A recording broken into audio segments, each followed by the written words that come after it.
Hoje eu quero conversar com vocês um pouquinho sobre a primeira temporada de A Amiga Genial, uma minissérie da HBO baseada nos livros da Helena Ferrante, que é uma autora que eu estou trabalhando aqui no canal, né?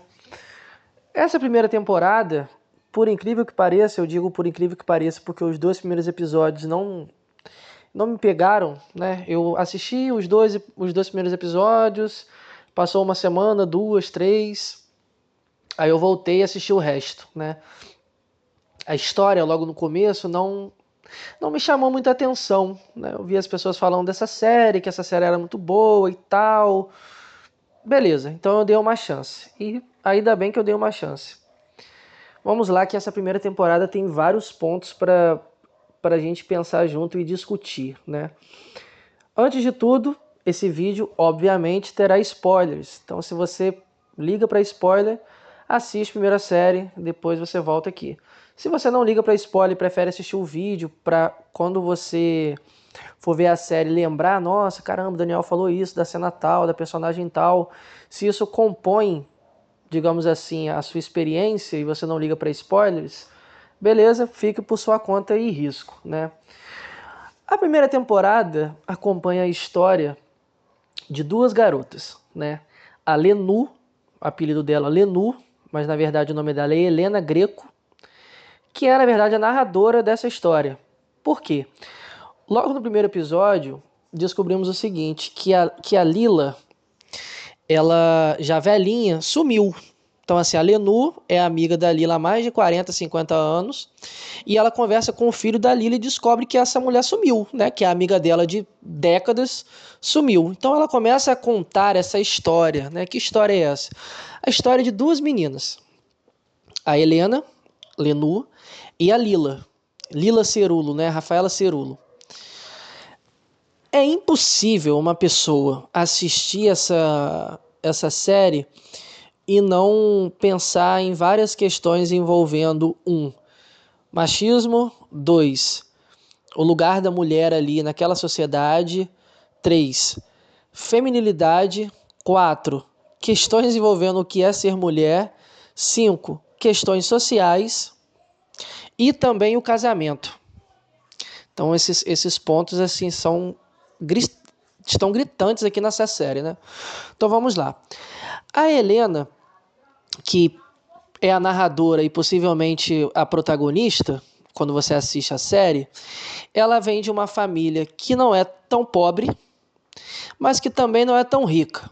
Então, assim, quando você assiste a série, dá a entender que ela tá ali numa classe média, sabe? Tipo, não uma classe média alta, mas uma classe média em comparação aos vizinhos dela que são bem pobres. Então, assim, por exemplo, tenta imaginar um local, né, um bairro, onde a maioria ali ganha menos de um salário mínimo.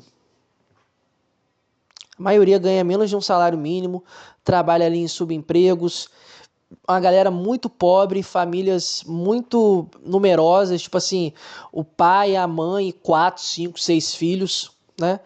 Tenta imaginar nessa região uma galera que ganha muito pouco, não chega nem a um salário mínimo, e tenta imaginar uma galera que ganha bem. Então, assim, 3 salários mínimos e meio, né? Então dá a entender na série que a Lenu, ela tá num lugarzinho diferente da maioria das pessoas que convivem no bairro dela. A Cerulo, eu vou chamar de Cerulo porque Lila às vezes dá um trava-língua, né? Lenu, Lila, Lenu, Nila, Lenu, Nina, enfim. Vou chamar de Cerulo. A Cerulo, ela é muito pobre. Ela é muito pobre e ela é filha do sapateiro. Essa informação é extremamente importante, né? Ela é filha de um sapateiro. A família dela, no caso, né, composta pelo pai, os irmãos, ela, a mãe, é uma família pobre. É uma família muito pobre. Tanto que os primeiros episódios, a Lila, né, a Cerulo, ela tá sempre meio suja, sabe? Tipo, ela é realmente muito, muito, muito pobre mesmo. Vive numa casa ali que é tipo sabe esses prédios? Isso aparece muito no filme Projeto Flórida, né? Que tipo, que tem vários kitnetzinhos e muita gente que não tem tanto dinheiro vivendo perto. Então, assim, ela frequenta a mesma escola da Lenur, só que ela é muito pobre. Ela é muito pobre. E a Lenur não é tão pobre assim. A Lenur tá ali num nívelzinho de uma classe média alta, né? Trazendo para os dias de hoje, né? Para contextualizar. E o que acontece? A Lenur, ela é inteligente. Ela é uma aluna extremamente aplicada, ela é estudiosa. A família dela, isso também é muito importante, a família dela investe na educação dela. Então, assim, tanto o pai quanto a mãe dela, mais o pai do que a mãe, né? Vê a educação como não apenas uma porta de entrada para um emprego melhor, para uma vida melhor. Não, o contexto aqui é completamente diferente. Eu sei que eu estou trazendo exemplos para contextualizar nos dias de hoje, mas não dá para ignorar, né, o componente histórico, né, o contexto histórico daquela região. Mas a família da Lenur tem essa diferença. Pô, eles investem na filha. Eles investem nos estudos da filha. A família da Lila não. E por que eu estou falando tanto da Lila e da Lenur, da Lila e da Lenur? E o título do livro é A Amiga Genial, né? A Amiga Genial. A amiga genial aqui não é a Lenur. A amiga genial é a Lila. Essa garotinha pobre, de uma família muito pobre, filha do sapateiro, a garota é um gênio. Então, assim, a série, ela já mostra isso logo no primeiro episódio, assim. A menina é muito fora da curva, ela é muito avançada, assim. E não só numa matéria. Tipo, poderia, né, a escritora, o roteirista, enfim, poderia até mudar isso. Ela não é boa só numa matéria. Tipo assim, temos aqui uma menina prodígio na matemática, ou uma menina extremamente inteligente nas ciências. Não, cara, ela é boa em tudo. Tipo, a menina é realmente fora da curva, é genial, a garotinha é genial, novinha, e ela aprendeu tudo sozinha. Diz aqui na história que ela aprendeu, entre aspas, sozinha. Ela tem essa habilidade meio que autodidata, sabe? Tipo, por quê? Ela é muito pobre, não tem acesso, sei lá, a uma educação de qualidade, algo assim. Não, ela estuda na escola do bairro ali mesmo, com as outras crianças, tanto que ela é da sala da Lenur. Só que ela se destaca. Ela se destaca e a professora percebe isso, que a menina é um gênio. Essa menina aí é muito fora da curva. Ela conversa com a mãe da Lila e diz, olha, a sua filha faz desenhos belíssimos, escreve muitíssimo bem, é extremamente inteligente em matemática, consegue fazer operações de soma e divisão e multiplicação com 4, 5, 6 dígitos. A menina é um gênio. Então, assim, você precisa, né, investir na sua filha, né? Pô, a sua filha tem uma inteligência acima da média. Aí a mãe vira e diz assim, não, o pai dela nunca vai entender, pipipipopopó, nós somos de uma família pobre, meu marido sustenta a minha casa, sustenta também, ajuda as irmãs, ajuda a mãe, e tá. Resumindo, logo no segundo episódio você já vê isso, que a Lila, a mãe dela e a família dela, não reconhece ela como sendo um gênio, porque a garota é um gênio. 2, tem essa ideia muito enraizada que é o seguinte, Lila, você precisa crescer, se tornar esposa de alguém e continuar os negócios da família, que é a sapataria, né? O sapateiro ali. Só que a Lila, mais uma vez, é um gênio. Então, guarda essa informação. Ela é um gênio, mas a família dela não investe nela. Ela é muito pobre e ela basicamente foi criada para crescer, casar com um homem que tem dinheiro e, de certa forma, perpetuar ali, né, continuar o negócio da família. Guarde essa informação porque é muito importante. Já a Lenur, ela é completamente diferente da Lila. A Lila, ela é extremamente corajosa, ela fala o que pensa, tipo assim, ela não procura se comportar como, entre aspas, uma moça, sabe? Uma moça direita. Esse contraste aqui, né? Há uma cena muito simbólica que quando ela, pequenininha, tá ali competindo com os garotos, tipo, assim, uma competição, quanto que é tanto vezes tanto? Aí eram meninas contra meninos, né? E ela, às vezes, ela sabia a resposta, mas ela não falava para poder não humilhar o garoto, porque o garoto estava errando ali as respostas e ela não falava. Só que os meninos ficaram pé da vida, porque, perderam para meninas, né? Olha o machismo aí. Perderam para meninas. Os garotos ficaram putos, começaram a tacar pedra nela. E ela tacava de volta. Tacava pedra nela e ela tacava de volta. E a Lenu olhando tudo isso com medo. A amizade das duas começou aí, quando a Lenu foi ajudar a Lila, né, com esses garotos que estavam tacando pedra nela. Só que essa amizade aqui, nossa, eu possivelmente eu vou ler esses livros todos dessa história, porque é realmente muito interessante. Há uma complexidade de afetos aqui, né? Porque as duas se gostam, mas elas rivalizam muito entre si. As duas se amam, mas há momentos onde ambas se odeiam. É algo muito intenso essa relação, assim. Eu assisti somente a primeira temporada, né? Das séries que eu já assisti, eu particularmente nunca vi uma relação tão bem construída. Olha que tem outras temporadas, né? Uma relação tão bem construída de uma amizade que não é uma amizade muito romantizada, sabe? Tipo, elas brigam, elas discutem, elas discordam. Uma às vezes tem inveja da outra. Olha só que doideira. Tipo, tem uma cena que elas pequenininhas, né? Elas decidem ir para a praia. Só que antes vai ter um exame ali de admissão, né? Uma prova que os alunos tiraram uma nota boa, né? Vão pro ginásio. Não sei se naquela região ali é como se fosse a quinta série, não sei. Mas assim, é uma prova que esses alunos vão fazer. Se tirar uma nota boa, eles vão para uma escola, né? Entre aspas, especial, digamos assim, né? Eles vão para outro nível. A Lila, ela convida a Lenu para ir para a praia, sabendo que quando as duas voltassem, o pai da Lenu com certeza ia bater nela. Olha o que a garota pensou, ó, eu vou convidar essa minha amiga para um rolê que eu sei que vai dar merda depois. Ela vai apanhar do pai e da mãe e eles vão de alguma forma impedir ela de fazer esse exame, como um castigo. Como quem diz, já que eu não posso fazer esse exame, ela também não vai fazer. Eu já comentei isso aqui em outros vídeos, né? Tipo, inveja não é desejar o que o outro tem. Inveja é desejar que o outro não tenha. Sempre lembra desse exemplo, né? Um gênio da lâmpada mágica chega para um cara e diz assim, olha, tudo que você me desejar eu vou te conceder. Mas o seu vizinho vai ter o dobro. Se você me pede 1 milhão, ele vai ter 2. Se você me pede uma Ferrari, ele vai ter 2. Aí esse vizinho vira e diz, eu quero secar olho. Isso é inveja. Inveja não é desejar o que o outro tem, mas é desejar que o outro não tenha nada. E as duas aqui possuem inveja uma da outra. Em vários pontos, né? Há uma inveja e uma rivalidade também. Então essa complexidade na relação das duas. Os 2 primeiros episódios, como eu comentei anteriormente, ele não dá aquela, né? Não engata, mas do terceiro em diante, a história vai se desenvolvendo de uma maneira muito paciente.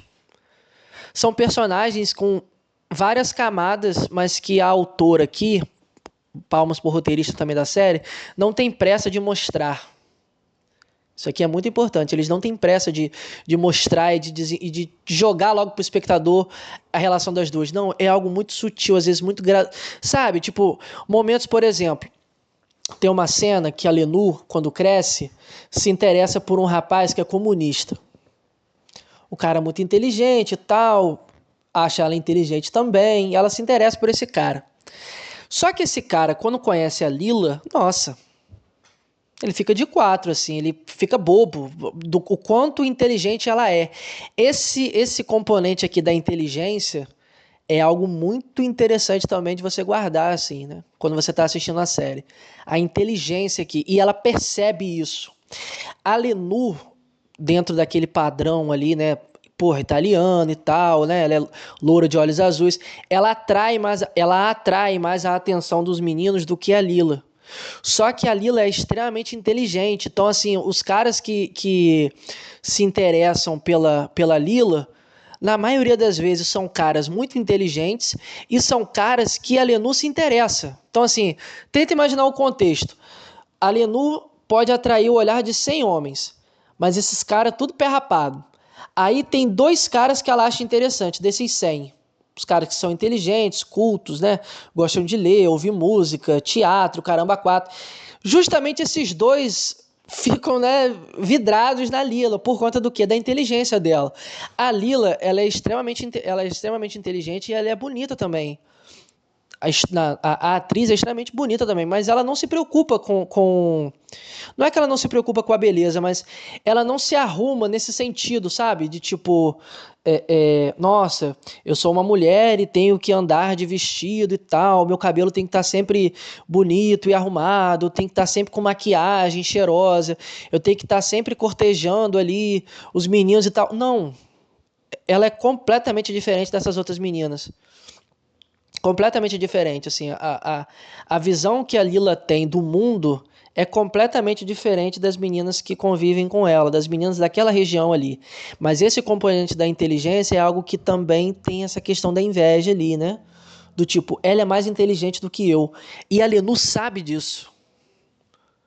A Lenu sabe disso. A Lenu sabe que a Lila é mais inteligente do que ela.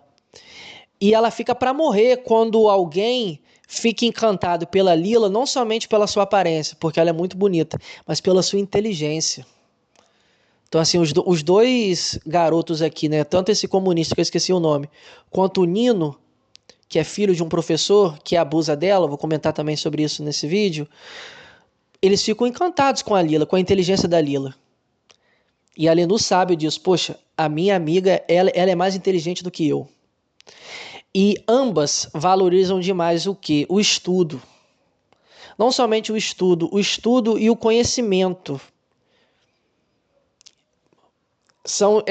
Ambas são extremamente estudiosas, tipo, só que a Lenu tem certa dificuldade em algumas matérias, por exemplo, latim. Porra, a Lila estudou sozinho, pegando o livro lá na biblioteca. A Lenu, tendo aula, não conseguia, né, aprender muito bem o latim. Então, assim, as duas estão sempre estudando, mas nessa competição, entre aspas, a Lenu está sempre atrás. A Lila é muito inteligente, assim, ela é realmente genial. O roteirista aqui da série, o roteirista da série faz questão de enfatizar isso. Ela não é somente muito inteligente ou estudiosa demais. Não, não, não. Estamos diante de um gênio. Tipo, ela é um gênio. Só que o que acontece? Ela acaba casando.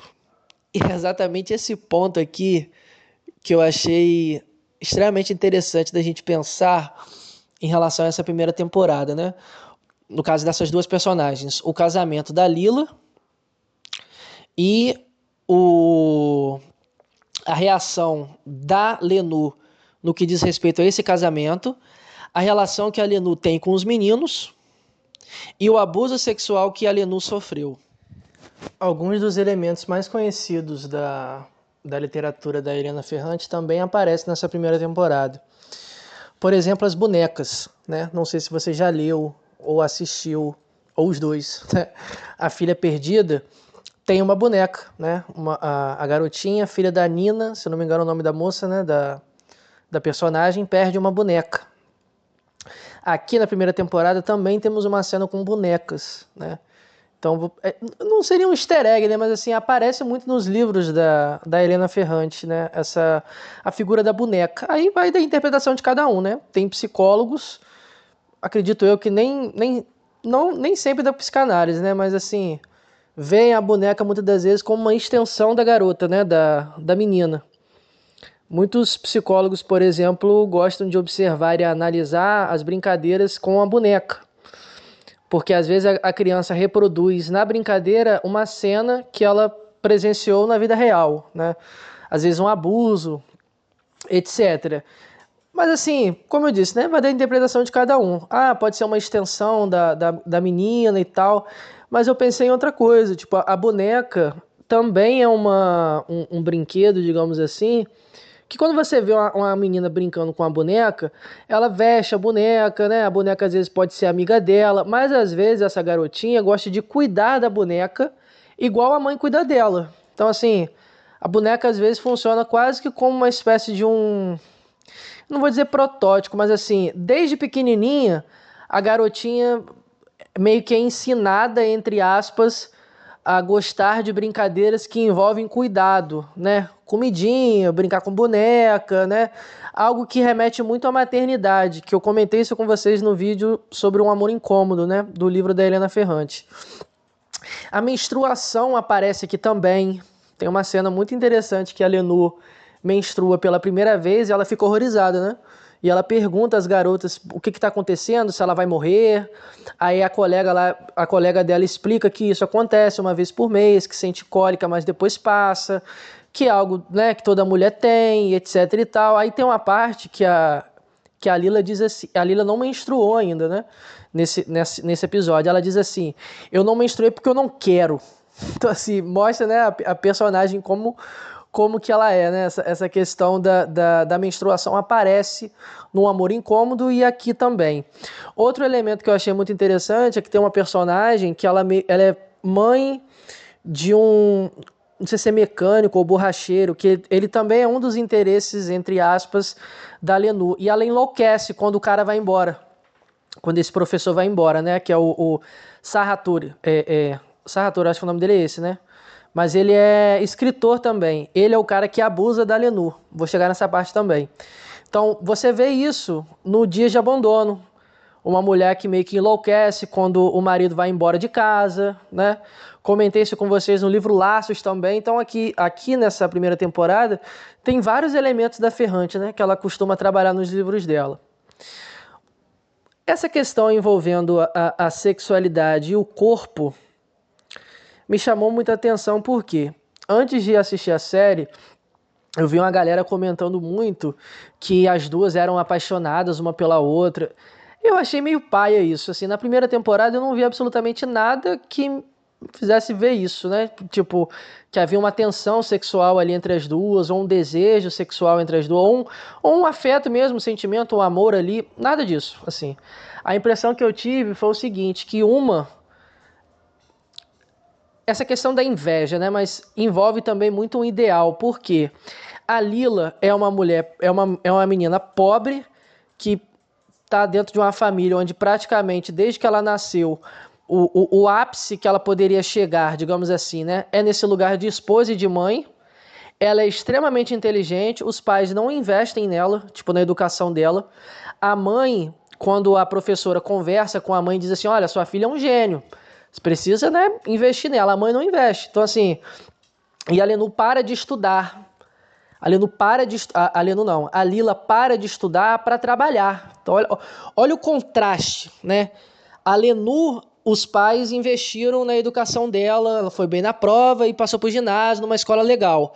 A Lila não, a Lila teve que parar os estudos para trabalhar, para ajudar ali na renda da casa dela. Olha como que é esse contraste. No entanto, a Lila continuou sendo mais inteligente do que a Lenu. Ela ia na biblioteca e pegava os livros e aprendia sozinha. Então teve uma cena que o bibliotecário lá está parabenizando as 5 pessoas que mais pegaram livros ali no ano. E ela pegava o livro e botava o nome dos irmãos dela, ou inventava um nome. Tipo assim, João Cerulo, Pedro Cerulo, mas a Lenu sabia que era ela que estava lendo. Então assim, ela trabalhando com o pai, sem estudar, leu uma infinidade de livros. Então, assim, ela é muito acima da média, essa questão da inteligência, né? E a Lenu, o tempo todo, se sentia muito para trás, assim. É algo muito discrepante entre as duas. Essa questão da inteligência, né? Como eu comentei com vocês. A Lenu, ela acaba viajando para passar as férias, trabalhando no que aparentemente parece ser uma pousada, uma pensão, coisa assim. Ela tá novinha, deve ter seus 16, 17 anos. E ela conhece a família do Nino, que é um desses interesses dela, e o pai dele, que é esse Sarrator, que é um grande escritor. Então olha só, olha a questão da escrita aqui também, né? A Helena Ferrante, que é a autora, está escrevendo uma história de uma personagem que se chama Helena, que também é escritora e está relatando uma história dela mesma. Então, assim, é um universo muito interessante o que ela coloca aqui, né? Então, a Lenu tá ali, né, nessa viagem junto com a família, né, do Nino, Sarrator e tal, e ele abusa dela. É uma cena muito pesada. Assim, ela tá dormindo, meio que acorda, ele chega perto dela, dá um beijo nela e ela fica parada. Ela fica parada e só escorre uma lágrima, assim. As duas atrizes são muito boas, assim. Mas a atriz que faz a Lenu é absurda. em níveis de atuação, assim, ela é realmente muito boa. E nessa cena só escorre uma lágrima, assim, e quando ele toca o corpo dela, ela sente um incômodo. E quando ela vai beijar um rapaz e ele toca no mesmo lugar onde o abusador dela tocou, ela sente uma espécie de estranheza ali no corpo dela. Algo que também envolve a sexualidade, porque ela não se interessa sexualmente mesmo por nenhum garoto. E não significa necessariamente que ela é lésbica, eu não tô falando isso, mas assim, ela não se interessa pelos garotos, ela arranja um primeiro namorado, ela aceita namorar com o garoto, só pra ela ter primeiro um namorado e não a Lila ganhar dela. Então assim, elas estão sempre competindo, né? Quem tem o primeiro namorado, quem é mais inteligente, quem é mais bonita, etc e tal. Mas ela não gosta desses rapazes. E a primeira experiência sexual que ela tem é um abuso. Primeira experiência sexual que ela tem é um abuso. Aqui nesse ponto da história há uma virada de chave. Que virada de chave é essa? A Lila cresce. Isso aqui é muito importante. As duas não têm uma diferença tão grande de idade. Eu acredito que sejam quase da mesma idade. Mas em termos de maturidade e de vida, a Lila amadurece muito mais rápido do que a Lenur. Toda essa questão envolvendo trabalho, responsabilidade, essa questão da família e tal. Pelo menos quando eu assisti, eu senti isso. Assim, é discrepante como que a Lila amadureceu muito mais rápido do que a Lenur. Elas vivem no mesmo bairro, mas em contextos completamente diferentes.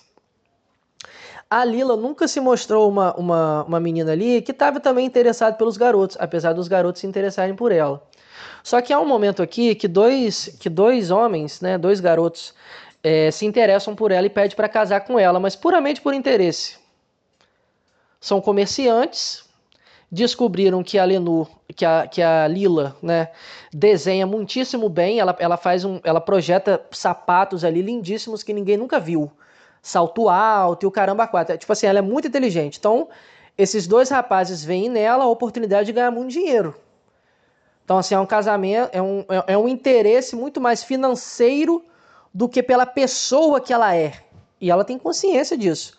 O primeiro, ela tem consciência disso, que é o sobrenome dele é Solano, se eu não me engano. Ele é também uma espécie de um comerciante ali, vê a ideia dela do sapato e se interessa em ter essa sociedade.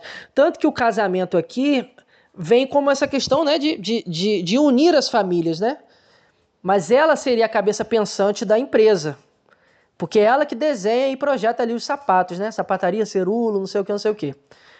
Ela nunca se interessou por esse cara e sempre se mostrou muito resistente. Ela não mostrava interesse por esses rapazes. Até ela conhecer o Stefano, que na série ele tem ali uma espécie de uma mercearia, vende muito queijo, vende carne também, vende um monte de coisa.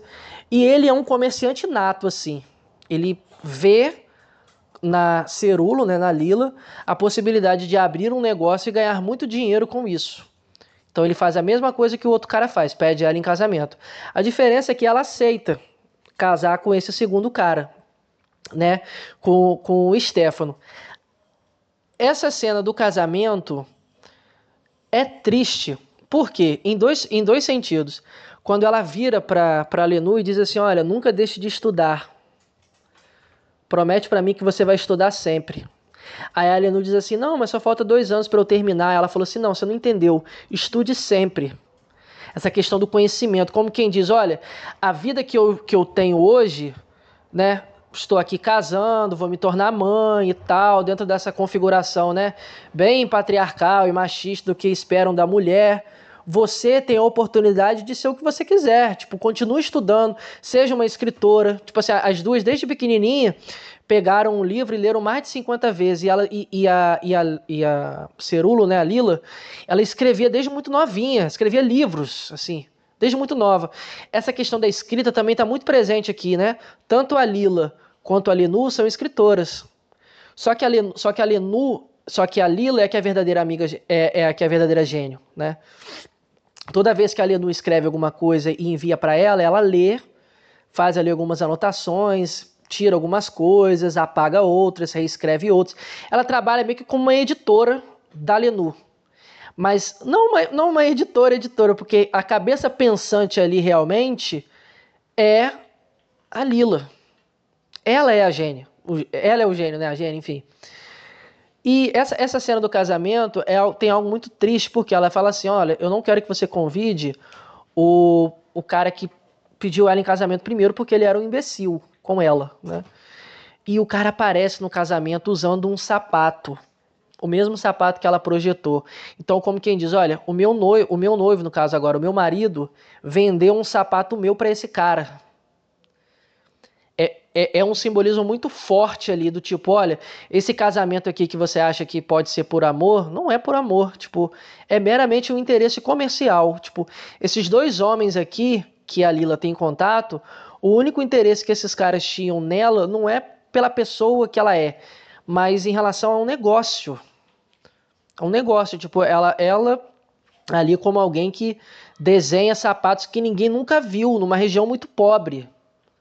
Entendeu? Tenta imaginar assim, um cara que gosta de ganhar dinheiro, que tem comércio, é de uma família que tem dinheiro, encontra alguém pobre que é um gênio, que consegue projetar, né, criar ali, produzir sapatos que ninguém nunca viu. Então assim, o cara viu na Lila uma galinha dos ovos de ouro. Só que antes tem uma cena que é uma das mais assim interessantes da série até agora. Tem a cena da boneca, que eu comentei com vocês agora, tem a cena da menstruação, tem a cena dessa mulher que enlouquece quando o Salvatore, né? Eu acho que é Salvatore, não sei se é Salvatore ou Sarratore, que são muitos sobrenomes italianos, né? Que enlouquece. Tem vários elementos ali, né? Mas há uma cena de um banho antes do casamento da Lila, né? A, a Lila tá ali na banheira, a Lenu tá esfregando as costas dela, né? Ela, na banheira ele tá completamente nu, e as duas estão conversando. Durante toda a série, o tema dessa questão envolvendo mulher é muito forte. Então, assim, tá falando sobre mulher, sobre feminilidade, sobre os papéis que a mulher pode exercer ou não dentro da sociedade, sobre os papéis que ela tem, às vezes, direito ou não de exercer, né? De ocupar, por exemplo. E ela tá ali dando banho na Lila, né? Jogando água nas costas dela, e as duas estão conversando. Sendo que nesse mesmo dia, ela convidou a professora dela, a Lila convidou a professora dela, para ir ao casamento, e ela não se lembrou da. Ela disse que não se lembrava da Lila. Só que eu não acho que isso é verdade, porque a professora sabia da genialidade dela. Quando ela viu a Lila, novinha ali, sei lá, 16, 17 anos, casando, eu acredito que tenha sido uma decepção para ela, porque tipo assim, olha, você é um gênio e você vai terminar igual todas as mulheres aqui desse bairro, tipo, como esposas e mães. Você poderia ganhar o mundo, você poderia ser uma escritora, você poderia ser uma engenheira, você poderia ser o que você quiser, né? Você é um gênio. Eu vi no olhar dela ali uma decepção e ela fingiu que não conhecia a Lila. E eu acho que ela sentiu isso também. Porque esse ponto aqui é muito interessante, porque a professora conversou com a mãe da Lila sobre a genialidade da filha. Mas a mãe e nem o pai investiram nela. A mãe e o pai, de certa forma, queriam que ela crescesse, casasse com um cara que tivesse dinheiro e continuasse ali nos negócios da família, sendo mãe e esposa, e acabou. Então eu vi no olhar da atriz aqui, é muito boa, né? Dizer assim, eu não conheço ela, eu acho que mentiu. Assim, eu acho que teve uma decepção, como quem diz, poxa, olha só o que você está fazendo, né? Casando tão nova, e você poderia estar fazendo um monte de coisa. Só que há uma cena que quando a Lenu se levanta do banho e a Lila se levanta do banho e a Lenu vê a nudez da amiga. A expressão que ela faz, assim, o olhar, não é um olhar de desejo. Eu não vi como um olhar de desejo. Não é um olhar de espanto e nem de desconforto. É um olhar que é uma mistura de admiração com surpresa e algo que assim, por exemplo, eu tô gravando esse vídeo, né? Assistindo a série, vou ler os livros e tal. Mas eu não sou mulher. Eu acredito que essa cena, uma mulher assistindo, pode ter uma interpretação completamente diferente da minha. Assim como uma mulher assistindo essa série vai ter uma interpretação completamente diferente da minha.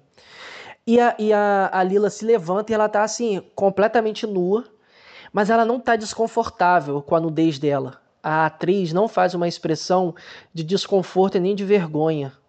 E ela também não faz uma expressão de orgulho, ou como se ela estivesse exibindo o seu corpo ali para a amiga. Não, ela não faz isso. A expressão que a atriz tem ali naquele momento é uma coisa de tipo assim: esse é o meu corpo. Esse é o meu corpo. Tem um contraste muito grande com a Lenu, que é o seguinte, porque envolve, né, corpo, sexualidade, sendo que a Lenu, ela não olha para os seios da amiga, ela olha para os pelos pubianos da amiga. Assim, os pelos pubianos ali meio que chamam muito a atenção dela. Ela fica olhando ali por uns segundos, ela não consegue tirar os olhos dos pelos pubianos da amiga. Quando eu vi essa cena, eu pensei assim, bom, vamos lá. A maioria das produções americanas, filmes e séries, dificilmente colocam uma mulher nua com pelo pubiano.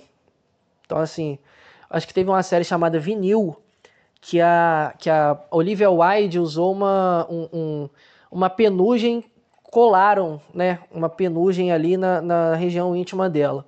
No próprio filme 50 Tons de Cinza, os pelos da Anastácia foram feitos por CGI.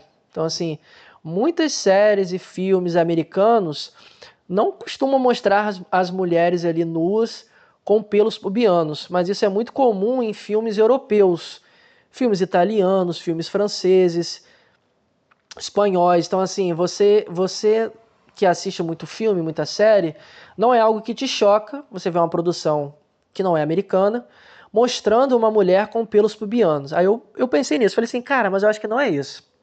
Aí eu pensei em outra coisa, eu falei assim, olha, na nossa sociedade, as mulheres basicamente são obrigadas, né, a não ter pelos.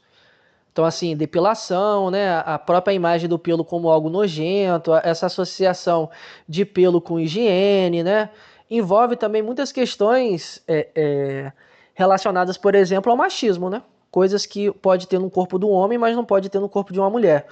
Se você, por exemplo, está andando de ônibus e vê uma axila de um homem peluda, ninguém fala nada. Mas se você vê uma axila peluda de uma mulher, as pessoas se chocam. Então, assim, o pelo, eu também pensei nisso. Cara, será que esse choque aqui tem a ver com isso? Do tipo, ela não se depila?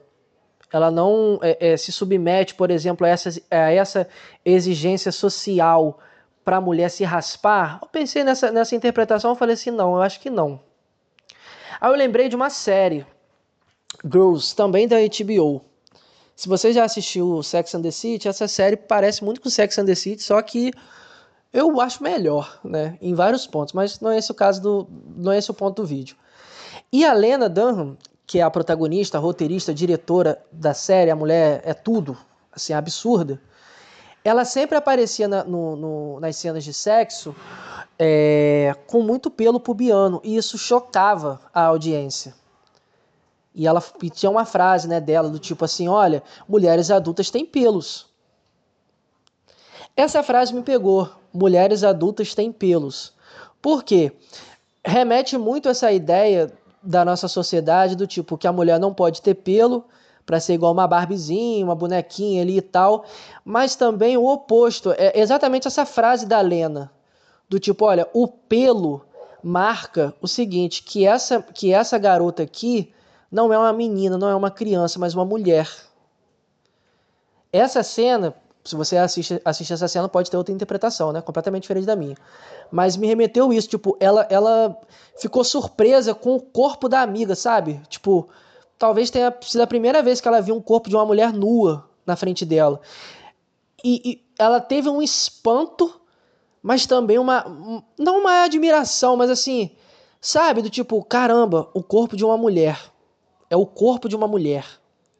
Essa foi a minha primeira interpretação. E a segunda, como que ela se sente tão confortável em ficar nua aqui na minha frente? Sendo que eu tenho algumas questões em relação ao meu corpo. Aí é que às vezes uma mulher pode ter uma interpretação ou um comentário diferente, do tipo, não, mas as mulheres não têm essa questão de se trocar na frente da outra, às vezes essa cena não significou isso, beleza, tipo, é uma interpretação, mas na hora a expressão da atriz, da Lenu, quando viu a amiga nua, e ela ficou muito... Ela focou muito nos pelos pubianos da amiga. E não é uma cena rápida, sabe? Tipo, ela levantou e cobriu com a toalha. Não, é uma cena que demora alguns segundos e ela fica olhando ali, né? Os pelos pubianos da amiga. Então, assim, esses elementos, menstruação, né? Os pelos pubianos, boneca, feminilidade, nossa, são inúmeros elementos. A série, ela é muito. Essa primeira temporada eu gostei muito, justamente por isso. Você consegue assistir algo que você lê, sabe? Tipo, é como se você estivesse assistindo o livro da Helena Ferrante. Eu sei que pode parecer meio óbvio, mas nem todo roteirista de série consegue fazer isso. Tipo, você vê os elementos ali da autora, né? Para quem já leu alguns livros da Helena ou já pesquisou sobre a Helena Ferrante. Mas essa primeira temporada fala muito disso, né? De amizade, rivalidade e ideal também, né? Eu acho que rola muito disso entre as duas. Tipo, é como se essa invejinha, eu coloco invejinha entre aspas, tivesse esse componente também, né? Do tipo, pô, ela tem o que eu não tenho. Ela tem o olhar dos meninos, ela tem essa inteligência que eu gostaria de ter. Ela tem o que eu não tenho, ela tem uma família que investiu nela, nos estudos.